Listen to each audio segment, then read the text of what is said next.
नमस्कार, मी प्रशांत कदम। अब की बार 400 पार हा पंतप्रधान नरेंद्र मोदींचा यावेळचा नारा आहे आणि तो पूर्ण करण्यासाठी त्यांनी देशामध्ये काही ठिकाणी असे उमेदवार दिलेले आहेत की ज्यासाठी देशवासियांना छोटं मोठं बलिदान जे आहे ते द्यावं लागणार आहे। काही गोष्टींकडे कानाडोळा करावा लागणार आहे, विसरून जाव्या लागणार आहेत आणि त्या काय काय स्वरूपाच्या असणार आहेत याची एक झलक मी तुम्हाला आज सांगणार आहे। हा व्हिडिओ पूर्णपणे नीट पहा, तुम्हाला हा सगळा प्रकार जो आहे तो लक्षात येईल। आज टाइम्स ऑफ इंडिया या वर्तमानपत्रामध्ये एक बातमी आलेली आहे। यामिनी जाधव ज्या शिंदे गटाच्या दक्षिण मुंबईतल्या उमेदवार आहेत त्यांच्यावरती 143 कोटी रुपयांचा कर चुकवल्याचा आरोप आहे आणि इन्कम टॅक्स डिपार्टमेंटकडे या संदर्भातले त्यांचे जे दावे आहेत ते अजूनही प्रलंबित आहेत। यामिनी जाधव यांनी त्यांच्या निवडणूक शपथपत्रामध्ये ही माहिती नमूद केलेली आहे। आकडा पुन्हा एकदा नीट ऐका, 143 कोटींचा कर चुकवल्या प्रकरणीचे दावे प्रलंबित आहेत। म्हणजे अनेक लोकांची संपत्ती सुद्धा 143 कोटींची नसते जितका कर चुकवल्याचा आरोप जो आहे तो यामिनी जाधव यांच्यावरती होतोय। निवडणूक शपथपत्रामध्ये तुम्हाला ती सगळी माहिती द्यावी लागते आणि त्यातला जो एक कॉलम आहे की ज्याच्यामध्ये हे नमूद करावं लागतं की तुमच्या काही लायबिलिटीज आहेत का, कुठे थकबाकी आहे का, तर त्या रकान्यामध्ये त्यांनी ही माहिती दिलेली आहे।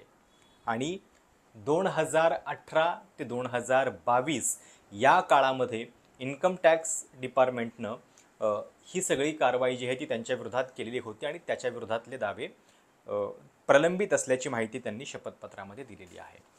आता या यामिनी जाधव यांचा एक थोडक्यात इतिहास मी तुम्हाला सांगतो। याच यामिनी जाधव आणि त्यांचे पती यशवंत जाधव यांच्या विरोधात किरीट सोमय्या भाजप नेते यांनी भ्रष्टाचाराचे आरोप केलेले होते आणि अगदी हजारो कोटींचा भ्रष्टाचार झाल्याचा आरोप त्यांनी केलेला होता। यामिनी जाधव कोण आहेत हे पण त्याच्या आधी थोडक्यात आपण जाणून घेऊयात। यामिनी जाधव 2019ला पहिल्यांदा आमदार झाल्या भायखळामधून। MIMचे वारिस पठाण यांचा त्यांनी पराभव केला। त्याच्या आधी मुंबई महानगरपालिकेच्या नगरसेविका म्हणून त्या काम करत होत्या। यामिनी जाधव यांचे पती यशवंत जाधव हे मुंबई महापालिकेच्या स्थायी समितीचे माजी चेअरमन आहेत। भाजप नेते किरीट सोमय्या यांनी या दोघांवर भ्रष्टाचाराचे आरोप केलेले होते। फेब्रुवारी 2022मध्ये आयकर खात्याने कर चुकवेगिरीचा आरोप करत त्यांच्या अनेक प्रॉपर्टीवर धाड टाकलेली होती। 2019च्या निवडणूक शपथपत्रामध्ये यामिनी जाधव यांनी केलेल्या उल्लेखांची तपासणी करत आयकर खात्यानं ही कारवाई केलेली होती। कोलकातामधल्या एका शेल कंपनीसोबतचे त्यांचे कर्ज व्यवहार संशयाच्या घेऱ्यामध्ये होते आणि त्या माध्यमातून 15 कोटी रुपयांचं मनी लॉन्ड्रिंग केल्याचा संशय होता। त्याच्यानंतर मग अनेक पुढे गौप्यस्फोट जे आहेत ते या कारवाईच्या निमित्तानं समोर आलेले होते। म्हणजे या संपूर्ण प्रकरणामध्ये जी कारवाई झालेली होती त्यावेळीची एक जुनी बातमी मी शोधत होतो। यशवंत जाधव जे यामिनी जाधव यांचे पती आहेत त्यांच्यावरती किती प्रॉपर्टीज खरेदी केल्याचा आरोप होता, तर जवळपास 31 फ्लॅट त्यांनी भायखळामधल्या एका बिल्डिंगमध्ये खरेदी केल्याचा आरोप होता आणि सोबतच हॉटेल इम्पेरियल क्लाउन आणि एक बांद्रामधला त्यांचा फ्लॅट जो आहे ज्याची किंमत 5 कोटी रुपयांची आहे, अशा सगळ्या प्रॉपर्टी ज्या आहेत त्या त्यावेळी इन्कम टॅक्सच्या रडार होत्या। 31 फ्लॅट मुंबईसारख्या ठिकाणी, भायखळामधल्या अगदी दक्षिण मुंबईतल्या जागेवरची ही मी गोष्ट करतोय। म्हणजे तुम्हा आम्हाला मुंबईमध्ये एक घर मिळवण्यासाठीची धडपड असते, सामान्य माणसाचं ते स्वप्न असतं, पण इथं 31 फ्लॅट ज्या व्यक्तीचे आहेत, म्हणजे खरं तर इतक्या मोठ्या संख्येनं असा संपत्तीचा हव्यास असणं ही विकृतीच आहे। पण त्याचा प्रवास कसा झालेला आहे या विकृतीचा संस्कृतीकडून ते बघा। जोपर्यंत ते शिवसेनेसोबत ठाकरे गटामध्ये होते किंवा शिवसेनेसोबत होते तोपर्यंत या सगळ्या कारवाया सुरू होत्या। जेव्हा एकनाथ शिंदेंचं बंड झालं त्याच्यानंतर यामिनी जाधव या एकनाथ शिंदेंच्या सोबत गेल्या आणि त्याच्यानंतर मात्र अचानकपणे इन्कम टॅक्स खात्याची ही सगळी कारवाई जी आहे ती थंड झाली। त्याच्यानंतर कुठेही या प्रकरणाचा पुढे काही तपास झाल्याच्या बातम्या आलेल्या नाहीयेत। त्यावेळी किरीट सोमय्या या दाम्पत्यावरती काय काय आरोप करत होते ते बघा। शिवसेना नेते यशवंत जाधव, आमदार यामिनी जाधव यांचे हवालातील उदय शंकर महावर, बिमल अग्रवाल किती कोटीचे व्यवहार झालेले आहेत, किती शेल कंपन्या बनवल्या, किती मनी लॉन्ड्रिंग, किती पैसे विदेशात UAE ट्रान्सफर करण्यात आले, याचा तपास आता इन्कम टॅक्स आणि ईडी करत आहे. आणि यशवंत जाधव परिवाराला कसं वाचवायचं त्याचाच उद्धव ठाकरे आणि शरद पवार व्यक्त आहे.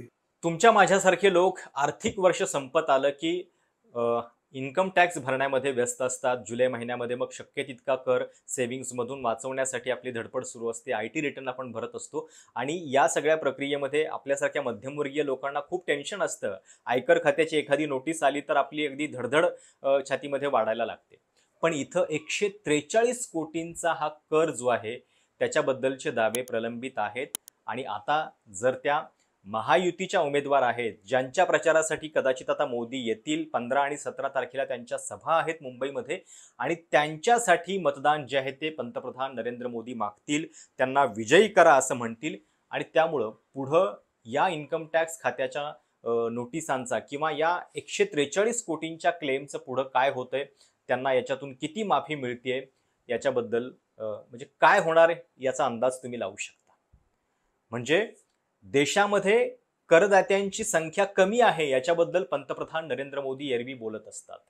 काही दिवसांपूर्वी त्यांनी भाषण केलेलं होतं आणि त्याच्यामध्ये त्यांनी एक आकडा सांगितला होता की जवळपास 3 कोटी भारतीय लोक परदेशामध्ये गेलेले आहेत, महागड्या गाड्या खरेदी करतात, पण देशामध्ये कर देणाऱ्यांची संख्या जी आहे, कर भरणाऱ्यांची, ती मात्र केवळ 1.5 कोटी आहे. म्हणजे मी काही आकडे शोधत होतो. 2022-23 या आर्थिक वर्षातले आकडे तर असे आहेत की ज्याच्यामध्ये इन्कम टॅक्स रिटर्न तर भरपूर लोकांनी भरलेला आहे, 5.16 कोटी लोकांनी, पण त्याच्यापैकी अनेकांची झिरो टॅक्स लायबिलिटी होती आणि त्यामुळं केवळ 2.24 कोटी लोक जे आहेत ते इन्कम टॅक्स आपल्या भारतामध्ये भरतात. जी संख्या होते केवळ 1.6%, म्हणजे 1.5% लोक असे आहेत की जे कर भरतायत. आणि त्यामुळं करदात्यांची संख्या वाढावी अशा यासाठी पंतप्रधान नरेंद्र मोदी आवाहन करत होते. ते काय म्हणाले होते ते पण ऐका. फ्रेंड्स, सरकार द्वारा देश को टैक्स कंप्लायंट सोसाइटी बनाने के लिए निरंतर प्रयास किया जा रहा है. बीते 4-5 वर्षों में देश ने इसमें काफी प्रगति की है, लेकिन अभी लंबा सफर बाकी है. मैं आपके सामने कुछ आंकड़ों के साथ अपनी बात कहना चाहता हूं. साथियों, पिछले 5 साल में देश में 1.5 करोड़ से ज्यादा कारों की बिक्री हुई है. 1.5 करोड़ से ज्यादा, और मैं महंगी कारों की बात करता हूं. 3 करोड़ से ज्यादा भारतीय बिजनेस के काम से या घूमने के लिए विदेश गए हैं. आंकड़ा याद रखिए, इतनी गाड़ियां खरीदी हैं और इतने लोग विदेश. लेकिन स्थिति ये है कि 130 करोड़ से ज्यादा के हमारे देश में सिर्फ 1.5 करोड़ लोग ही इन्कम टॅक्स देते हैं. म्हणजे एकीकडे देशामध्ये प्रामाणिकपणे कर भरा असं पंतप्रधान नरेंद्र मोदी आवाहन करतायत. आपल्या नोकरदारांच्या सगळ्या पैशातून, पगारातून पैसे कट होत असतात. आपल्याला कुठेही इन्कम टॅक्स पासून वाचण्याची संधी उपलब्ध नसते. पण यशवंत जाधव, यामिनी जाधव यांच्यासारखे काही लोक आहेत की जे अशा पद्धतीचे व्यवहार करतात. शेल कंपन्यांच्या सोबत त्यांच्या व्यवहाराबद्दल इन्कम टॅक्स खातंच स्वतःहून निवडणूक शपथपत्रामध्ये गडबड असल्याची याचिका दाखल करतं आणि नंतर जेव्हा ते राजकीय भूमिका बदलतात तेव्हा मात्र हे सगळं माफ होतंय की काय, अशा पद्धतीचं चित्र आपल्याला पाहायला मिळतंय. म्हणजे या यामिनी जाधव यांच्याबद्दलची जी मागची केस सुरू झालेली होती ती इतकी इंटरेस्टिंग होती की स्वतः आयकर खात्यानं त्यांचं निवडणूक शपथपत्र तपासत त्यांची उमेदवारी रद्द व्हावी यासाठीची याचिका जी आहे ती दाखल केलेली होती. आणि जसं त्या एकनाथ शिंदेसोबत आल्या त्याच्यानंतर मात्र या संपूर्ण प्रकरणावरती पडदा पडला. आता या 143 कोटींच्या दाव्याचं नेमकं पुढे काय होतं हे आपल्याला तपासामध्ये कळेलच. पण त्यांना एकनाथ शिंदेंच्याकडून आणि पर्यायी महायुतीकडून दक्षिण मुंबईसारख्या प्रतिष्ठित लोकसभा मतदारसंघातून उमेदवार करण्यात आलेला आहे. अरविंद सावंत शिवसेना ठाकरे गटाचे उमेदवार यांच्या विरोधात यामिनी जाधव या उमेदवार असणार आहेत आणि त्यांना निवडून द्या असं आवाहन पंतप्रधान नरेंद्र मोदी करतील. तेव्हा तुमच्यासारखे प्रामाणिक करदाते ज्यांना म्हणजे अगदी चिमटा काढून तुम्ही पैसे वाचवत असतात घरासाठी वगैरे सगळ्या गोष्टींसाठी, त्यांनी या 143 कोटींचा कर चुकवणाऱ्या किंवा त्याच्याबद्दलचे दावे ज्यांचे प्रलंबित आहेत, यातली किती रक्कम त्यांना माफ होते हे आपल्याला पुढे कळेलच, पण अशा व्यक्तीसाठी मत जे आहेत ते पंतप्रधान नरेंद्र मोदी मागायला येतील. तेव्हा या सगळ्याचा नक्की विचार करा. आणि शेवटी हे 143 कोटी म्हणजे काय आहेत? जर ते कर चुकवला असेल तर तो तुमचा माझा पैसा आहे की जो जनतेसाठी उपलब्ध होणं आवश्यक आहे नियमानुसार. जसे आपले पैसे कराच्या रूपानं सरकारला मिळत असतात तशाच पद्धतीनं हे या पैशांवरती सुद्धा आपलाच हक्क आहे. आणि हे 143 कोटी रुपये ज्यांच्यावरती चुकवल्याचा आरोप आहे तेच आता महायुतीचे उमेदवार आहेत. तुम्हाला या सगळ्या संदर्भात काय वाटतंय? ज्यांनी इतका मोठा कर चुकवल्याचा आरोप ज्यांच्यावरती होतोय त्या यामिनी जाधव, यशवंत जाधव यांना निवडून दिलं जाईल का? आणि पंतप्रधान नरेंद्र मोदी जेव्हा यांच्या भाषणासाठी येतील तेव्हा काय नेमकं बोलतील? तुमच्या कमेंट्स, प्रतिक्रिया कळवायला विसरू नका. चॅनेल सबस्क्राईब देखील करा. धन्यवाद.